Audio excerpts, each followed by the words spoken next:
Showtime, Shawn Porter. Please check out Jay Calderon Boxing Talk on YouTube. God bless you.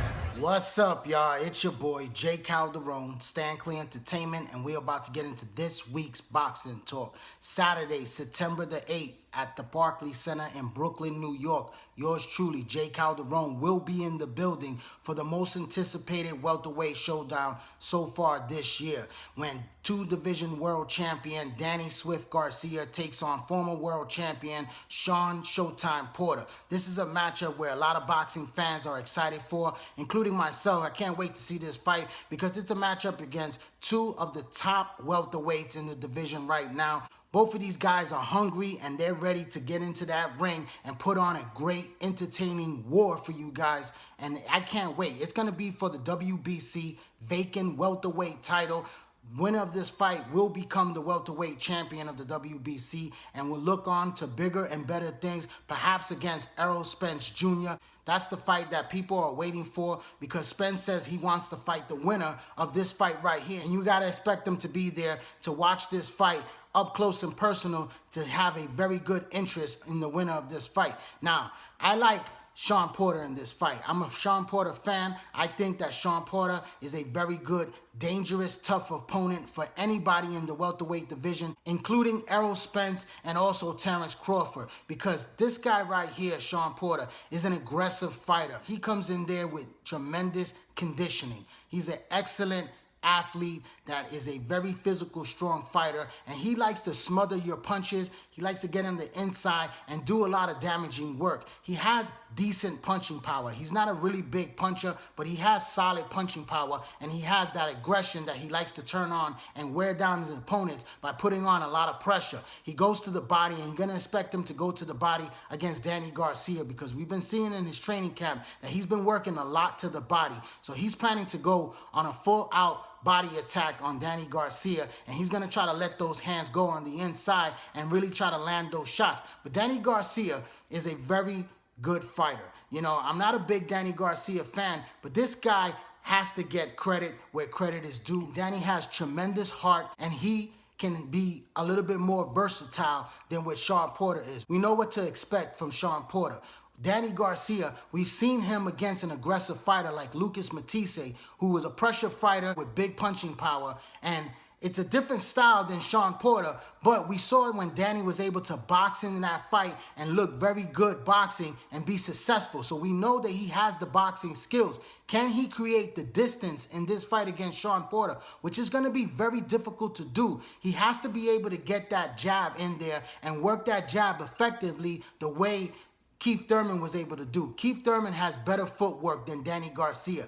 Danny Garcia is a flat-footed fighter, and he is perhaps a sitting duck for a guy like Shawn Porter. This is all about styles make fights, and the style for this fight is perfect for both men. Depending on who puts on the better game plan is going to be the one to be successful in this fight. Like I said, Porter likes to close in on the inside, push him up against the ropes, get him into the corner, bang to the body. He's working on his head movement, and he says that he is working on his boxing skills for this fight because he wants to be able to show that he can outbox Danny Garcia. I think that's the wrong game plan for Shawn Porter, because Shawn Porter should do what he does best, and that's really maul his opponents. Go in there and smother his shots and really let his hands go on the inside to show that he has the quicker hands of the two and really outwork his man, because Danny Garcia can get outworked in a fight. We saw against Keith Thurman that Thurman was the better boxer and the guy that could be able to outwork Danny Garcia down the stretch.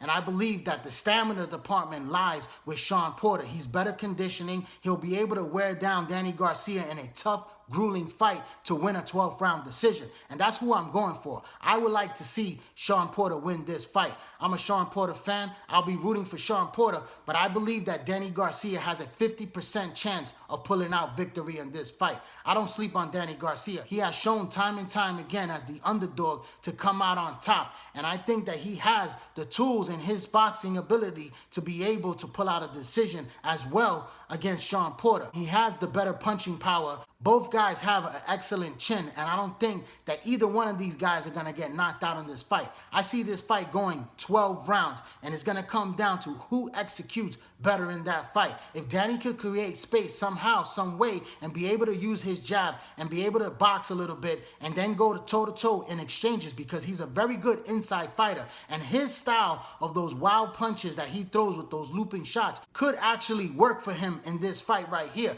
I know a lot of people, including myself, don't like Danny Garcia's style when he throws those looping shots, but it could definitely work to his advantage against a guy like Shawn Porter, because Danny has great timing. He's able to time his shots, and if he sees Shawn Porter rushing in on the inside, maybe he could slip in that uppercut and then land that left hook and really catch Shawn Porter coming on the inside. That's the only person that I really see hitting the deck in this fight is Shawn Porter. You know, like I said, the perfect timing of Danny Garcia can make that happen. But it's a very close fight. It's a 50-50 fight in my book, a fight that's going to be going down to the 12th and final round, and whoever could execute a very good game plan could definitely win this fight. Both of these guys have great resumes. They've been in there with top names in their careers, and a lot of people like to say that Danny Garcia is a cherry picker. This guy has definitely taken the path of least resistance to a world championship title. You know, he has fought big names. He has been in there with guys like Lucas Matisse that a lot of people felt that he would never fight.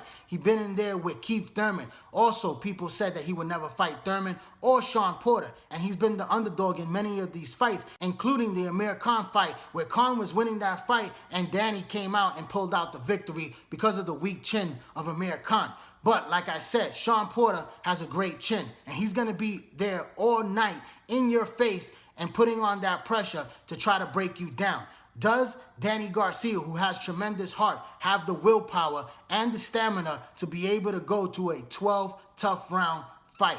There's definitely going to be some head clashes because Porter likes to lean in with his head. A lot of people say that he's a dirty fighter because of his style. When he leans with the head, he causes a lot of cuts on a lot of fighters. So I expect Danny Garcia to get cut in this fight, and it's going to come out to be a very good, entertaining fight, an action-packed fight that's going to have fans standing on their feet on both ends. You know, Danny's from Philadelphia, so he's going to have a lot of Puerto Ricans in the building rooting for him. And I'm not one of those Puerto Ricans that jumps on the bandwagon just because he's from my bloodline, Puerto Rico. You know, I'm a New Yorker. I'm going to be there with a lot of New York Puerto Ricans, but I'm going to be rooting for Shawn Porter. I have to go with my guy, Shawn Porter, but I believe Danny Garcia is going to surprise a lot of people once again. And my final prediction is Danny Garcia by 12th round decision. Now, moving along, we're going to do a recap of the fight that took place over the past weekend. And it was one of the biggest rivalries in boxing, which is Puerto Rico versus Mexico.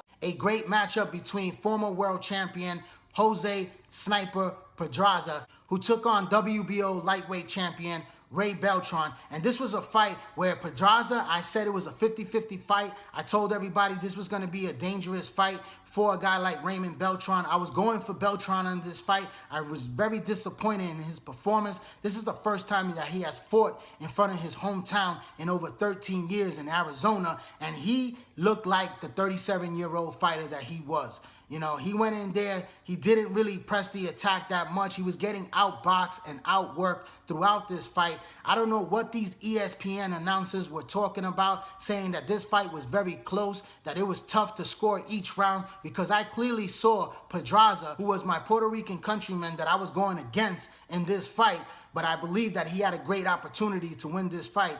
He was doing the better work in this fight throughout the fight. He was landing an excellent jab against Beltran. We knew that he had a very good jab from that southpaw stance, and that he was able to let off those left-hand straight counters and catch Beltran time and time again, coming in and really landing some beautiful combinations, working the body, using some good boxing footwork, and also showing good defense in the fight. And in the 11th round, he landed a perfectly timed, beautiful, sweet left-hand uppercut on Beltran that dropped him to the canvas. And that punch right there sealed the deal for Jose Pedraza. The judges got it right. They scored it a unanimous decision for Jose Pedraza, who becomes a 2-division world champion, now the 135-pound WBO lightweight champion of the world. Congratulations for winning that fight. This man has only lost once in his career to Gervonta Tank Davis. Everybody he has faced, He has won 25 professional fights. He has looked good, and he has been a very good fighter. He is one of the very few champions for Puerto Rico that are out there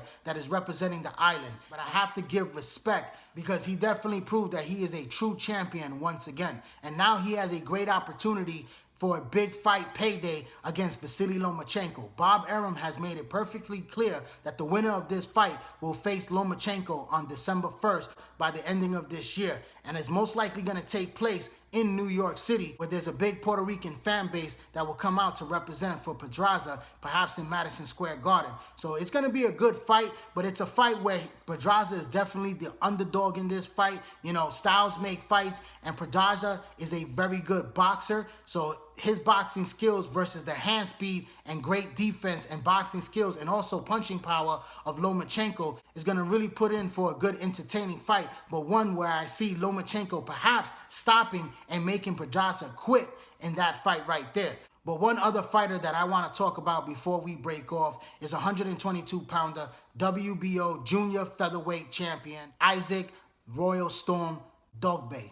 This kid Dogboe is a sensational young fighter, undefeated, and he was on the Beltran Pedraza undercard, and this kid was explosive. He came out there on ESPN and he showed why he is one of the hottest fighters in boxing today and one of the most explosive young fighters in boxing. He took care of his Japanese opponent in just the first round, landing a beautiful left hook that dropped his opponent to the canvas, and he finished him off very quickly to punctuate another knockout performance. And he said after this fight that he wants to unify the division of 122 pounds. He called out Ray Vargas, he called out Danny Roman, and he said that he wants to take on all the champions and unify these titles. He is perhaps the best fighter at 122 pounds. I know Ray Vargas is the #1 guy in the division right now, and that's the fight that they need to make happen because this kid is a rising star. He kind of reminds me of Prince Nassim Hamed, not so much of the style,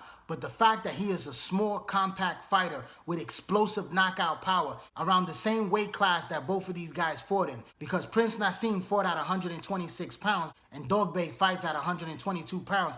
This kid is definitely that type of fireworks. He's a devastating knockout puncher. Once he gets into that ring, he throws punches from different angles, and he is a very strong fighter, a very confident fighter. He's making a name for himself in Ghana, just like the Professor, Azuma Nelson, the Bazooka, Ike Cortez, and also Joshua Clottey. These guys were great champions for Ghana, and we have another great champion in Dogboe. And I can't wait to see this young man fight again, especially one of the top world champions to unify. I would like to thank everyone for tuning in to this YouTube channel right here, J. Calderon Boxing Talk. Please hit that little red subscribe button, put your email information in so you get all my notifications once I drop a new video. Also hit that like button, hit that share button. Also follow me on Instagram, follow me on Twitter, and join the Facebook boxing group page, all under the same name, J. Calderon Boxing Talk. I'm J. Calderon, Stand Clear Entertainment. Thanks for your support, keep watching, and please subscribe.